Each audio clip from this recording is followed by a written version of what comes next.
Welcome back. I'm still with Talks International editor Isabel Oakeshott. We're sure as hell working our way through a lot of stories tonight. I've never packed so much into 1 hour in my professional career, which has been checkered, let's put it that way. Well, let's talk about Donald Trump, Isabel. Well, as always with him, there's not just one story. First off, while everybody's going, oh, yeah, Zelensky's buckling, yeah, he's going to sign this deal. Well, let's remember, he hasn't signed this mineral deal, this rare earth mineral deal with America. And we already knew that Donald Trump, trying to force this peace, and saying that if Ukraine doesn't agree to his peace talks, then he's going to cut them off. Well, we already knew that he'd cut off military aid, no more military aid. Well, we learned today that possibly more significantly, he's cut off American intelligence sharing, which means essentially that Ukraine's most powerful missiles, American missiles, can't be fired. So they're all freezing over there in the freezing east, just unable to be fired. So already Ukraine is incredibly compromised with its ability to be able to combat Putin. So he's done that. Zelensky seems to be folding, but as far as Trump's concerned, no deal has been signed, and as he threatened last week, if you don't do as I say, you'll be on your own. And it looks like he's going down that road, and it's certainly resulted in panic stations from President Zelensky, who's desperate to get back to the table, saying, I will sign that deal. I'm sorry. Well, he doesn't quite say I'm sorry. He said, I regret what happened last week, and so on and so forth. So as things stand, what we've got is a Ukraine that is completely bereft of American aid, the vital American aid it absolutely needs. It's been brutal and so decisive, and Trump will continue turning the screw.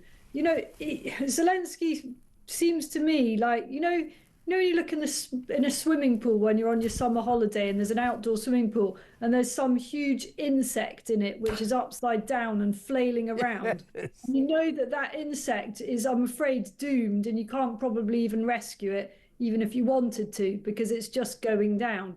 That's how Zelensky seems to me. He's still thrashing around. He's still making a play to survive. But this is a drowning man. It's impossible to foresee a scenario in which he's still in power, let's say this time in a year's time. That's probably very optimistic for him. Because he's running out of road here. I mean, Trump's doing what he was elected to do. Yeah, and Trump is, people over on this side of the pond still throwing up their arms in horror about the way that Vance and Trump behaved, bullying Zelensky in the Oval Office. I keep saying, I'm not having that. Zelensky is a man. He's a grown man who has led his country through 3 years of hellish war against a superpower. He is not available to be categorized as a bullying victim. He's an adult, so I won't have any of that.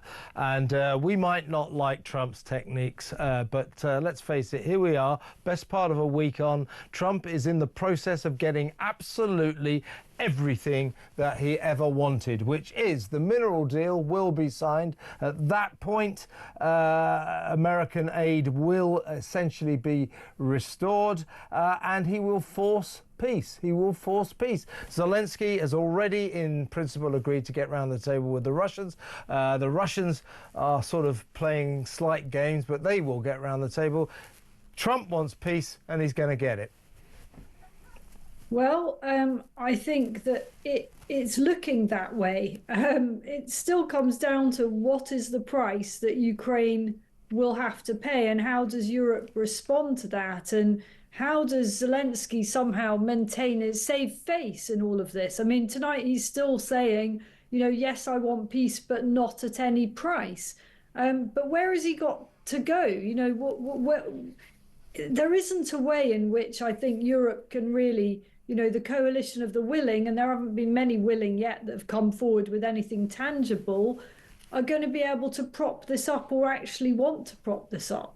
Yeah, I don't. You know, this mirage, this illusion that somehow or other, without America, all the European nations will come together and form a kind of defence force to carry on this war, backing up Ukraine. That's not going to happen. I mean, old Starmer, put boots on the ground. You haven't got any boots to put on the ground. And the idea that the EU, all the EU countries and Britain can actually agree even on the time of day is pretty unlikely. You know, the coalition of the willing, they'll become the coalition of the unwilling as soon as push comes to shove. Germany, you can forget it. France, doubtful. Italy has already said no, no, no. Spain, who even cares? So I think we are leading towards the peace that Donald Trump is demanding and will achieve.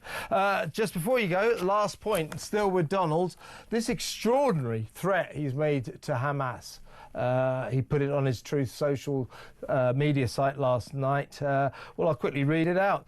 Shalom, Hamas. That means hello and goodbye. You can choose. Release all of the hostages now, not later, and immediately return all of the dead bodies of the people you murdered. Or it is over for you. Only sick and twisted people keep bodies, and you are sick and twisted. I am sending Israel everything it needs to finish the job. Not a single Hamas member will be safe if you don't do as I say. I have just met with your former hostages whose lives you have destroyed. This is your last warning. Also, to the people of Gaza, a beautiful future awaits, but not if you hold hostages. If you do, you are dead. Make a smart decision. Release the hostages now, or there will be hell to pay later. I mean, you know, he does things his own way, doesn't he, Isabel?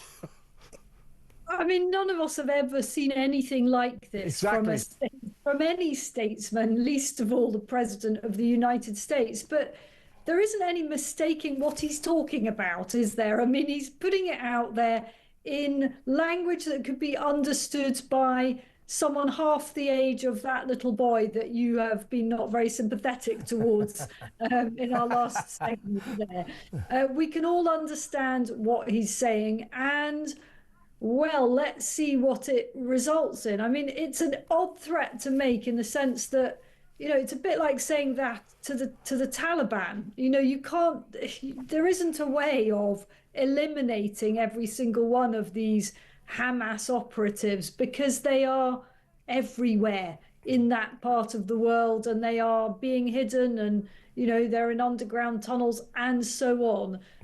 But when he makes a threat like that, we can be sure that certainly some explosions will follow if he doesn't get what he wants. So I guess the beauty of it, as far as the enemy is concerned, is they really don't quite know what does this actually look like in terms of the retribution that he's threatening. Just before you go, we've got about another minute. Just a quick reflection on 43 days or 44 days, I think Donald Trump has been President of the United States of America. I mean, the most remarkable 43 days I think we've ever seen in politics anywhere. It's just mesmerising, isn't it? Absolutely mesmerising. And just before we go, Kevin, just to say that I am travelling to Israel on Sunday and we'll be there for some of next week. So it will be super interesting to talk to people there and see what is the atmosphere like as the threat looms over the Hamas operatives. Excellent. Can we get you on from the ground there? Absolutely. All right, Isabel, well, look, safe trip, and we'll definitely look forward to talking to you on the scene in Israel next week. Thank you for 2 fabulous days, as always. Yeah, that was the brilliant Isabel Oakeshott, Talks International editor.